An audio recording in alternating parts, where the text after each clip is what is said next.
Welcome back, everyone. I am so glad to enthusiastically recommend this brand new book. It's called A Concise Guide to the Life of Muhammad, Answering 30 Key Questions, and it's written by Professor Ayman Ibrahim.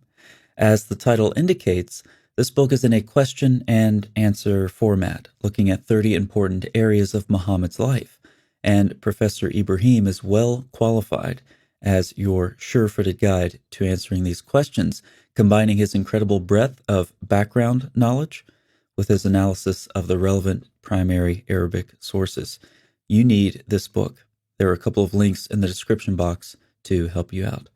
In this video, I'd like to look at one of the fascinating questions the book asks, namely, what is significant about Muhammad's genealogy? Now, we all know the answer to this question. He's a descendant of Abraham through Ishmael, and we know this because we're told it by Muslims repeatedly, just like we're told repeatedly that the Quran is miraculously preserved or that Muhammad is the best person to ever walk the earth. And of course, when we're told about Muhammad's connection to Abraham, it often comes with, you guessed it, a lot of reverb and even some voices droning in the background to make it double extra super duper convincing. Muhammad bin Abdullah bin Abdul Muttalib bin Hashim bin Abd Munaf bin Qusay bin Kilab bin Murrah. But some of you skeptics out there may not regard repetition and reverb as convincing evidence. So what evidence is there for tracing Muhammad's genealogy to Abraham? A Concise Guide to the Life of Muhammad helps answer this question. In commenting on a related issue of the lack of evidence for Abraham visiting Mecca, Ibrahim says, nor can we even establish a connection between Ishmael and the Arabs, and consequently between Ishmael and Muhammad. In fact, some classical Muslim authorities do not support Muhammad's lineage to Ishmael. What classical Muslim authorities is he referring to? Ibn Sa'd asserts that when Muhammad detailed his lineage, he stopped many generations before reaching Ishmael. Al-Masudi writes in two works that Muhammad forbade Muslims from tracing his lineage after Ma'ad, who was at least 9 generations distanced from Ishmael. He, referring to Al-Masudi, emphasizes that Muhammad commanded Muslims to trace his lineage only to Ma'ad, as genealogists are liars.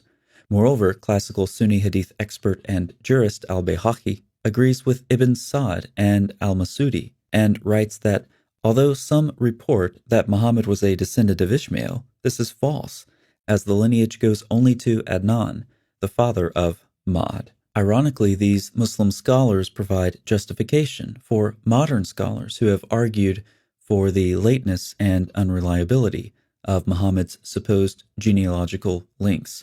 See, for example, Reuven Firestone. In discussing the way a story about Hagar was Islamicized for inclusion into the Hadith, he comments, the evidence for this insertion of the Islamic motif can be found in Arabic genealogies, which appear to connect the northern Arabs and the tribe of Muhammad to Hagar and Ishmael only in late, that is, Islamic texts.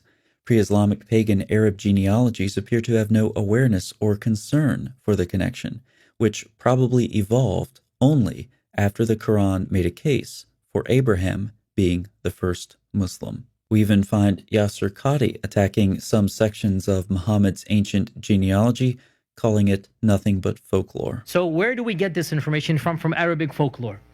And Arabic folklore has not been preserved that well. And if you look at some of the charts printed in the Muslim world, and we find them in our houses, you find a lineage of the Prophet all the way to Adam. You must have seen this. It's also online and whatnot, right? This chart is half fact, half myth, and half fiction. That doesn't make sense. 1/3, 1/3, 1/3. Okay. As for the fact, it is between us and between Prophet and Adnan. That's a fact. From Adnan to Ismail, somewhat of a myth.